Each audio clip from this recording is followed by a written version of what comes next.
Financial markets kicked off spring on a sour note, rattled by uncertainty surrounding the latest Trump tariff news as the April 2nd deadline looms. And this unease has triggered further sector rotation in the market, compounding the tension around economic reports released this week that revealed the consumer confidence, consumer sentiment plunging to a 12-year low, while Friday's PCE indicator report, could barely get that out of my mouth, PCE indicator report, delivered hotter than expected inflation readings. Boy, oh boy, folks, this sure does sound like stagflation here. And this volatility, this mix of volatility propelled gold to all-time highs, while stocks closed the week on their lows, dragged down by the Magnificent Seven, technology names. I'm Colby McFadden, and welcome to Quiver Financial's weekly market report, where we dive into the 5 asset classes that truly matter to your net worth and share with you what we're doing for our clients as we maneuver in today's markets. All right. Well, like I said, we like to talk about the topics in the news and how they affect your portfolio. In this past week, here's the big stories. We got more signs of slower growth and higher expenses, which sure does sound like stagflation. And it is 2025. And I think in 2020, we first started saying to clients, don't be too surprised if the 2020s end up looking a lot like the 70s. Here we are 5 years into it, folks. We have higher expenses, slower growth. That is stagflation. I'm going to show you some charts of how to play it. Don't listen to the news. Don't listen to these questions about are we in stagflation or not. I'm going to tell you right now, the charts are telling you you're in stagflation. I'm going to show you how to play it within your portfolio so that way it doesn't have to be a big fear. The other big topic was the evolution of tariffs this week and the addition of the auto tariffs, which it's pretty obvious that's going to increase the price of cars. So if you got a used car, hold on to it. If you're selling a used car, you might want to take your time. Prices might get better for you. And April 2nd, big deadline for these for the tariffs to find out how they're going to get applied across the globe. I'm going to show you some of the sectors and countries that are winning from this. So I know tariffs bring a lot of uncertainty. However, there's winners, there's losers. So I'm going to show you a couple countries, one we talked about a few weeks ago, as well as what sectors of the market are actually winning in this day and age and in this type of rough market that we've had. Gold is one of those because it's continued higher, making new all-time highs. What I'm going to share with you there is my approach over the next few weeks of determining when should I start selling gold. We've owned it for quite a while. We've got good gains. You never go broke taking a profit. So I'm going to show you in the charts what I'm watching that'll trigger my process of starting to leg out of some of our metals holdings. And stocks end the week on their lows. I'm recording this before the market closes, but it sure does look like a pretty ugly Friday. Pretty natural bear market tendencies is to end the week on the lows. Very, very concerning. So I'm going to show you what we did this week within our portfolios to hedge some of the downside. I'm also going to show you some of the sectors that are actually holding up quite well because of this stagflation conversation. So, diversification is not enough in these types of markets. You need more than diversification. You got to make sure that it's not correlated. This is why we talk about the 5 asset classes that matter, because if you can get a read, an understanding of the cycles within interest rates, well, then you can start to understand how much exposure you should have in things like real estate or stocks, because at the end of the day, your net worth is really controlled by what happens in interest rates, the prices in real estate, the prices in currencies like commodities, gold, food. Inflation is straight from the commodity sector. And then the other big thing is the stock market. The stock market is, if this was the Brady Bunch, it's the Marsha. It's what all investors pay attention to, and it's important. So we're going to talk about what we are doing this month. And more importantly, I need you to go back and look at last week's report, what to watch for in April. We did two things in last week's report. We gave you a bear market kind of strategy, what we were watching for in the market over the next 2-3 weeks to determine whether the recent decline was just a buying opportunity or is it the start of something a bigger concern? Is it the start of a bear market at the bottom line? So in last week's report, we shared with you what we're going to watch for in April. Some of it's already developing. I'm going to follow up on that. And also, more importantly, we gave you a stagflation playbook. We told you what sectors will perform better during stagflation than others. So that's a great report to go look at if you haven't seen it. So let's talk about the market cycle themes that we've had for 2025, just as a recap as we're starting the second quarter. So we started this year with the theme that interest rates were in a Goldilocks zone. The 10-year Treasury would stay somewhere between 4 and 5%. You can check that off the box. As of April, the high in rates was 4.76. The low's been in the low threes. So we can check this off the box. Traded REITs are performing well. Utilities are doing well. So our thesis of Goldilocks, if it stayed in that range, the sectors that would do well have been doing well. So that's great. We talked about the stock market in January. We started telling everybody, giving warning signs. We said the bull is tired. Look for value. We said, if there is a correction, it's going to be led in the technology sector. That's exactly what we've seen. So you can check that one off the 2025 box. We've seen great market volatility, and we called it early. So go back and look at our January reports. We gave everybody plenty of warning.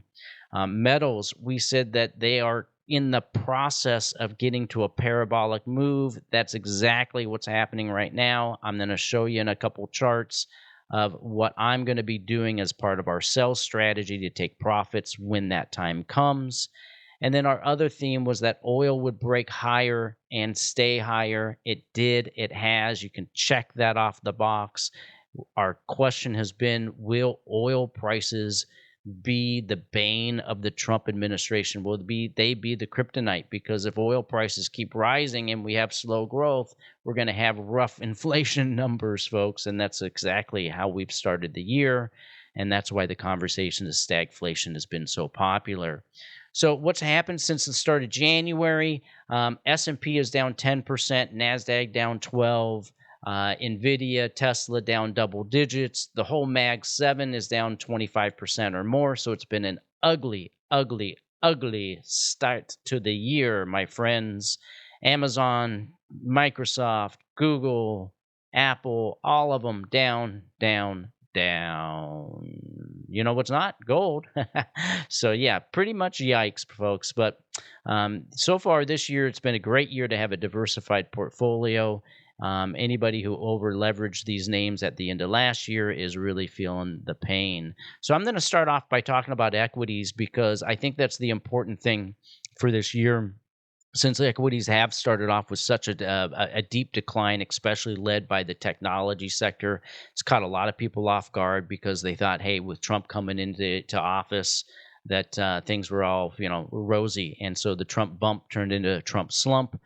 We talked about this. We gave everybody warnings. You can't see the date on this because my mug is in the way, but this was our January chart where we started to show everybody that, hey, if you're in the equity market, zoom out and realize in the big picture, we're pretty mature in this rally. Doesn't mean it couldn't go further, but we said, hey, when we're here, there's certain signs we want to watch for.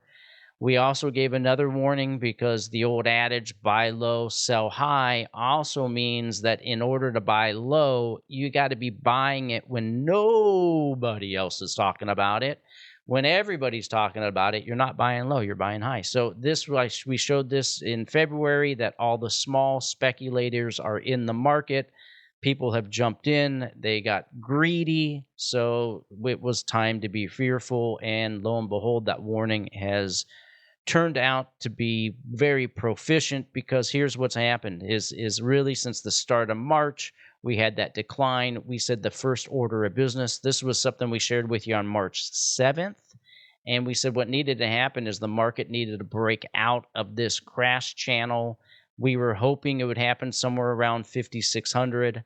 Last week, we updated this, and yes, we broke out of the crash channel. And what we talked about last week is we said we wanted to see now how this market behaves between the green support, the red resistance, basically 56 to 5,800 was the fighting ground. What we didn't want to see, and I gave you these two options. I said if this decline was over and it was a bullish decline, if this was a decline that was a buying opportunity, then we would see this green path, which was come up to 5,800, stall a little bit, and then eventually get over it. And if this was going to morph into something more treacherous, then we would maybe rally up close to 5,800 and then fail. That's this red direction, this red line here. As of today, the red looks like it's winning, unfortunately, folks, because what that means is that if we follow that red path, we've got danger, Will Robinson, danger, right? So that's why the title of the show is Danger, Will Robinson. Danger is because if we follow this red path, which on the close of Friday sure does look like we are, then what's happened is the market bounced and failed right at the 200-day moving average. And Paul Tudor Jones said it best. He said, nothing good happens under the 200-day moving average once you break it. So this is quite treacherous ground, because if we follow this red path towards, let's say, 5,400, 5,200, then this decline from the all-time high turns into a 5-wave decline, and that could indicate that the bear market is right around the corner. And so then what after that? What happens after that is what I'm going to watch, is if we break the lows of this week or the monthly lows of March, which it looks like we are, then what I'm going to start to look for is this. And the reason I'm looking for this is because in the decline of the market, we added to some of our tech names like Amazon, Google, Microsoft, ASML. We had very small allocations, and we were waiting for a market correction, which we got. So right near the lows, we increased our allocation to those names. Not a huge amount, but enough that we wanted to pay attention to it. So now that the market has bounced and failed, and we're coming back to the area that we had added to these names, as I was watching the market this week, I got concerned, and I saw a few things that I didn't like. And again, the little pocket here is in the way, but right around Tuesday, Wednesday of this week, I added a couple hedges to our accounts that just in case the Mag 7 fell apart, our accounts would stay as buoyant as I could make them. And sure as shit, here we are, Friday, and I'm glad we added that hedge because the Mag 7 is leading this move lower. So I'm really hoping that our hedge will keep us as buoyant as possible, because if the S&P makes a new low, on the next bounce, we're probably going to have to remove that little bit of allocation we added recently. So that, because if in the next bounce, it becomes what we call a 3-wave bounce, then that will really solidify my belief that the rest of this year could be tough in the stock market. Now, here's the thing. Doesn't mean that there isn't opportunity. What I'm highlighting here, realize what's driven this market down has been the high beta names, the technology stocks, everything like that. So those things look like they're pushing the market down. Let me go back. Are pushing the market towards this target. Now, there's a lot of things still working in this market because the stagflation playbook is working great, because the leading sectors, consumer staples, energy, utilities, healthcare, and REITs, those are all things you'll see in the Quiver portfolios, and they are the winning leading sectors for this year. So while the stock market has been down, A lot of the names in these particular sectors are doing quite well. Now, let me forewarn you, if this really morphs into a good old fashioned hardcore bear market, then even these names will eventually give up the ghost. So that's what I'm going to be talking about in future weeks is, hey, do these leading sectors continue to lead? Because if so, then all of we've seen is a sector rotation that as long as you have the right diversification, you're good with. However, if this morphs into something more treacherous or downside driven as like a bear market, then even these sectors will have to be massaged. And I will update you that as that happens. Our system is designed to kind of sniff this out as it develops. So at the end of the day, folks, stagflation is here. These are the sectors that are telling you that it's here. The market's telling you that stagflation is here. It's here. So what I want you to do is make sure you go back to last week's report and watch what we're looking for in April because we gave you that stagflation report. I'll be updating it over the next couple weeks. So let's wrap things up with the one winner of this week, really, gold and metals. So here's a chart of gold from last week, and we asked the question of, is gold just going to have a little narrow pullback and then take off to the races? Well, guess what? It did that little narrow pullback and went off to the races. And so now what I want to show you is what I'm going to be watching for in gold to help me start selling or legging out and take my profits. You can see here that over the last year, gold has gone into this basically melt up channel. And this is as simple as it is. You just watch that channel. And when gold breaks out of this channel on the downside, that's your trigger that the trend is moving from up to sideways or down. And that's when you start taking profits. You can get ahead of the curve and start taking profits when you rip above the top line, because typically once you rip above the top line, you're going to come back down. But if you like things to run for a while, I really wouldn't complicate this, and I just would continue to hold until you break out of that melt up channel, because by then you should have some pretty good gains as we do. Last thing I want to share with you is rates, because that's really important. The next 2 weeks, especially in April, we want to see what's going on in the 10-year Treasury. We have been talking since the beginning of the year that there's this Goldilocks pattern within the 10-year Treasury to stay between 3.5% and 4.5%. We've kind of massaged that to between really 4% and 5%. It's exactly what's been happening throughout the whole year. We reached up to 4.76 right here. That was in January, and everybody started getting nervous about, are we going to keep going higher? Rates have subsided. We got down to about 4.25%. What I'm watching for now is 4.25% and 4.5% are the lines in the sand. We really would like to see the 10-year stay below 4.5% and break below 4.25%, because if so, then a lot of the interest rate sensitive investments that we have within the portfolio, traded REITs, utilities, those should get more of a bid if rates can get below 4.25%. So the next couple of weeks, I'm really watching that 4.5% level. We got up to about 4.39 this week. And if we start to get above 4.5%, then I really want to watch the behavior of things like EPR properties and TLT in the utility sector. So here's a chart of EPR properties over the last year. We were likers of it in the 40s. We had trimmed some of our position at the beginning of the month, and now as the month progressed, it's really formed a nice little level of support here. So I'm really watching EPR properties to see what happens if rates get closer to 4.5%. Can EPR properties hold 50? That'd be a good sign. And more so, if we get below 4.25%, does EPR start to get above 52?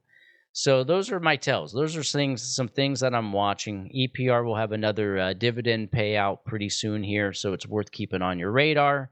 And the last thing I want to end with is tariffs. So in the beginning of February, I talked about what countries could benefit from tariffs. Now, the sectors, I know in the intro I said we'll talk about the sectors. Well, the sectors that benefit from tariffs are also the same sectors that benefit from stagflation. So just go back to what I said earlier. Also, go back to last week's report and get the playbook for stagflation. That'll show you what sectors tend to be performing better within the tariff news. But the one market, the global market, that might want to be on your radar is Vietnam, because shortly after our last mention of it in February, Vietnam, the Vietnamese VNM, which is a ETF that tracks that particular market. There's a couple of them, but this one broke above a long-term resistance. And so now I think this should be on your radar, because in all this tariff news, there's one country, which happens to be Vietnam, that is playing nicer with Trump than most. They're actually being proactive in massaging their existing tariffs to make sure they don't get in the Trump crosshairs.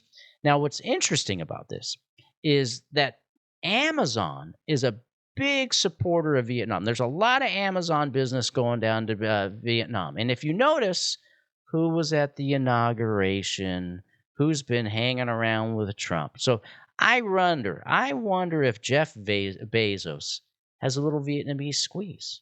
Jeff, come on, come clean. You got the one girl. You got something down in Vietnam? Because this market now looks like something that should be on people's radars. I'm not giving you investment advice, folks, because this is one of those volatile markets. When I say keep it on your radar, it's something that I'm going to talk about more, and I'm going to start to watch for what happens when it dips. Does it continue to build some kind of growth strategy over the next couple of years? Because maybe this is a new emerging market to keep aware of. So with that, I would like to just wrap things up and remind everybody to look at last week's report, the Stagflation Game Plan. And until next week, take care of yourself. But you know what? Take better care of others. Have a good one. Bye-bye.